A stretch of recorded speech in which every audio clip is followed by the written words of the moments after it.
Hi, I'm Tom. I'm the designer of Deckchairs on the Titanic, and I'm here today to teach you how to play the game. First thing we'll need to do is set up the game. When we open the box, we will have the pieces and the ship movement cards. Just put them to one side for now. You will have the Deckchair Attendant Handbook with the all-important rules for the game. On pages 4 and 5, you will find a picture of the game after the setup and instructions for the setup on pages 2 and 3. As we're going to follow along today, you won't need those, so just put them back in the box. And you will find 5 game boards. Here you've got the front of the ship, which is for the ship movement cards, and the back of the ship for the scoreboard. The ship movement cards will tell you what direction your deck chairs are going to move at the end of the round, and the scoreboard of course tells you who is winning. Then we've got 3 double-sided playboards. Now you need to be aware that the setup for this game is slightly different depending on how many players you've got. We're going to set up the game today for 4 players, and I will tell you the differences if you're going to set up for 2 or 3 players as you go along. And the first one is here, and we need to look on the bottom of each board for player count and find the 2 boards which have the player number that we're going to play with today. The other board can go back in the box, you won't need that. So we've got the 2 boards for our player count. We're going to choose one of them to become the play board, and we're going to put that into the middle of these 2 boards to create the ship. And in a moment we will use the other board to set up where the deck chair pieces go. Now we've got the ship formed, we're going to need to get the pieces. Now the colours that you need and the number of deck chairs that you need is dependent on the player count. So in the 2-player game you will play with dark blue and red. In the 3-player game you will play with dark blue, red and yellow. And in the 4-player game you will play with dark blue, red, yellow and cyan. So the first thing you can do is find the ice block piece and put that in the middle. And then we need to get the deck chairs for our players and colours. So as I said, the number of deck chairs depends on the number of players you have. There will always be 12 chairs in total. So in the 4-player game we're going to have 3 deck chairs for each player, each colour. In the 3-player game you would have 4 deck chairs, and in the 2-player game you would each have 6 deck chairs. The remaining deck chairs you won't need, you can just put them back in the box. And then we are left with 3 meeples for each player colour. One of these meeples is going to go onto the scoreboard here, and we'll use that to keep track of our score. One of the meeples will go onto the actions remaining track here, and we're going to use that to keep track of how many actions we've taken each round and who the start player is. And the final meeple you give 1 to each player, and these are the deck chair attendants which are used to reserve spaces on the board. Finally, we need to lay out the deck chairs in their starting positions. So to do that, what you do is you get the second board, the one that you're not using, and we're going to transpose the spaces here from this board onto this one to determine the starting positions. So we've got the cyan one here, it's 1 down and 2 in, so 1 down and 2 in goes there. Next to that we've got a yellow one, and next to that we've got a red one. Over here we've got dark blue in that space there, red next to it and yellow next to that one. In this corner we've got red, dark blue and cyan, and here we've got cyan, dark blue and yellow. Once you've done that you won't need this board again, so you can put that away.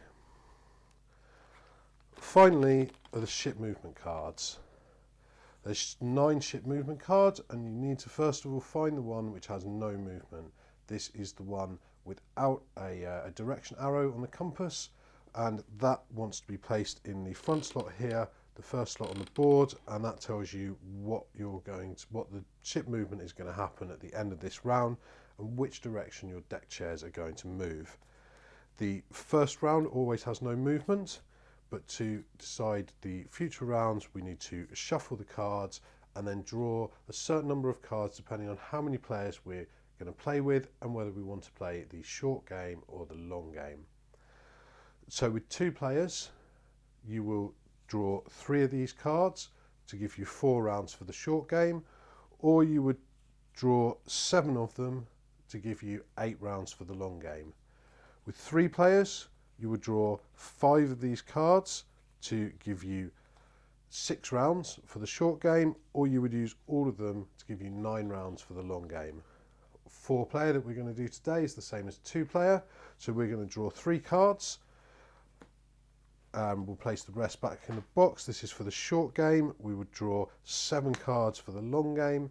Short game, we're going to have 4 rounds. Place them on top of the piano, face down, and draw the first one in here, and this is what would happen in the next round. Once you've got everything out, the last thing you need to do is decide the start player, and the start player should be the last person who has set sail from Southampton, or if nobody has ever set sail from Southampton, just choose randomly. To win the game, what you need to do is earn tips from your customers. Now this is first class, so our customers are very particular about the spots that they like. Some customers like sunny spaces to lounge out in the sun and get a nice tan. Other customers think it's a bit hot and would prefer the shade. Some customers like to have a nice view to watch the icebergs go by, whilst others are probably sensibly thinking of safety. Everybody likes to be the centre of attention, so this is the most valuable spot on the board. If you end up with one of your deck chairs in the centre there, your customer will tip you £4, earning you 4 points on the scoreboard over here. If you get one of your deck chairs on the square that your customer really wants, one of your own colour, and your customer is going to be nice and happy, and they will tip you £2, earning you 2 points on the scoreboard. If you get your deck chair onto a square of somebody else's colour, then your customer will be a little bit happy because even though it's not the space they wanted, at least they've stopped someone else from being where they would like to go. And they will tip you £1 for being on that square, scoring you 1 point on the scoreboard over here. You play through a set number of rounds, and at the end of the game, whoever has earned the most tips to score the most points wins the game. So now the game's set up, we need to know how to play. So during each round, each player will take a certain number of actions. They take those actions one at a time, passing play to the left as they do until play comes around the table. In the 3 and the 4 player game, you have 3 actions per round. In the 2 player game, you have 4 actions per round with an extra row here. Each action, there are 3 things that any player can do. The first action that you can take is to move one of your deck chairs up, down, left or right, either into an empty square or into a square that has been reserved by your deck chair attendant. You cannot move your deck chair into a square which is occupied by another deck chair or by the ice block or one that has been reserved by another player. You also can't move your deck chair diagonally. The second thing you can do is you can push the ice block. When you push the ice block, you can push it in any direction. So you can push it up, down, left or right, or you can push it diagonally. When you push the ice block, it will slide across the deck until it hits something. Either the edge of the board, in which case it stops there, nothing goes over the edge of the board, or a deck chair. If it hits a deck chair, it's going to move that deck chair in the same direction it is moved and the same number of squares that it is moved. So if I push it from here diagonally, it hits this yellow deck chair, moving 1 square, and moves that yellow deck chair 1 square along. If we then pushed it this way, it would go 1, 2, and this blue deck chair would then go 1, 2. You can see that with a diagonal movement, deck chairs to the side squares of the movement are not affected by this. The ice block can move deck chairs that are in a row, and so if I push this here, it will go 1, 2. This blue deck chair now will go 1. Because it now hits this yellow deck chair, it's going to stop in this square like the ice block would, but it's going to transfer that momentum over, and momentum is conserved. This will then move 1 here. It would move 2, but it hits the edge of the board and therefore stops. If we had a setup that was like this, it would go 1, 2. This deck chair would then go 1, 2, and this deck chair would go 1, 2. So momentum is just preserved through the whole process. The third action that you can take is to place your deck chair attendant to reserve a square. You can place your deck chair attendant on an empty square of your own colour, of somebody else's colour, or a blank square with no colour in it. Or you can place your deck chair attendant down on a square with one of your deck chairs in it. You cannot place your deck chair attendant on a square with somebody else's deck chair in it, and under no circumstances can you place your deck chair attendant on the centre square. This is a rule that's often missed. As deck chair attendants, we have taken a gentleman's agreement that nobody is allowed to reserve the centre square because it is the most valuable square. Once you place your deck chair attendant down, it is going to stay in that square for the rest of the round, and you will get it back at the end of the round. Once you've reserved a space, nobody else can move their deck chairs into that square. The ice block can't go into that square. If it's pushed towards a deck chair attendant, it will simply stop next to it. But your deck chairs can still move into that square or be moved in there by the ice block or by the ship movement at the end of the round. Once you've got a deck chair attendant in a square with that deck chair cannot be moved during this round for any reason. The ice block can't move it. If it gets pushed towards, it will again just stop in front of the square with the deck chair in it. The ship movement at the end of the round won't move it, and I as a player can no longer pick this up and move it up, down, left or right, even if I were to have the space to do so. So we're going to go through the round. Everybody's going to take each their actions one at a time until everybody has taken all of their actions and we've reached the end of the round. Once all players have taken all their actions, it's now the end of the round and it's time to do the ship movement before you score. At the end of the first round, it's very simple because there's no movement, and so all of the deck chairs are going to stay where they are and you're just going to score for the places that you finished in. So in this case, yellow is in the centre square for 4 points, and on one of their own colours for 2 to earn £6 and 6 points. Cyan here has one deck chair on somebody else's colour and another deck chair on somebody else's colour for 2 points.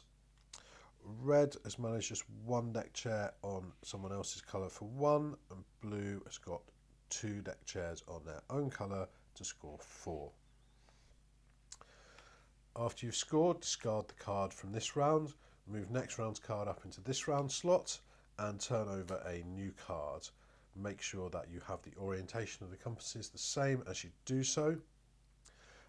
You then need to take back any deck chair attendants that have been placed and return the action counter meeples to the top of the action counter track, rotating the start player as you do. You'll then begin the next round from these same positions where you finished, see with the new start player going. In this case, Cyan would be first, and they can then take their actions.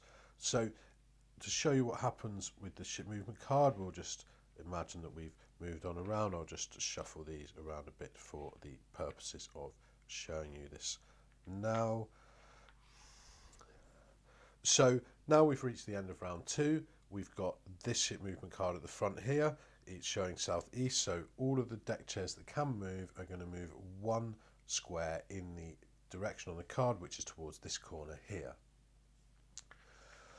So it's good to work across either row by row or column by column to do this, and probably to have one player doing it. So first of all, this one doesn't move because it can't move diagonally to here, so it won't move at all. This one doesn't move because it can't move into the square with the deck chair. And this one doesn't move because you've got the deck chair attendant on it.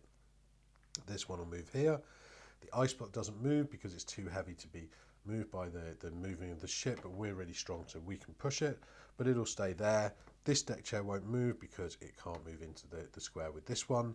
And as we continue on, this one will move off the center square, this one will come down here, this will come down here, these ones will all move like this, and then we can score. So in this round, nobody was able to get the center square, so nobody scores 4 points for that. Yellow gets 2 points for their one here.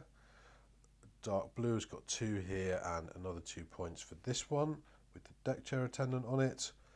Cyan has got 2 points here for their own colour, 1 point here for someone else's colour, so that's 3 to take them to 5.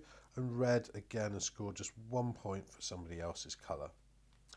Now, as before, we're going to take back the deck chair attendant.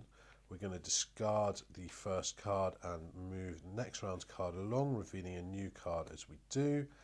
And we're going to return the action counter meeples up to the top, rotating the start player as we do.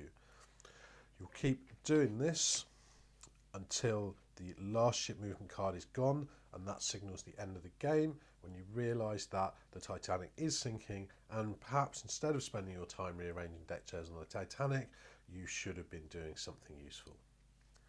I hope this helps you understand how to play the game. Please do comment with anything that was unclear and any questions that you have, and I hope you enjoy playing it, and we'll see you again soon.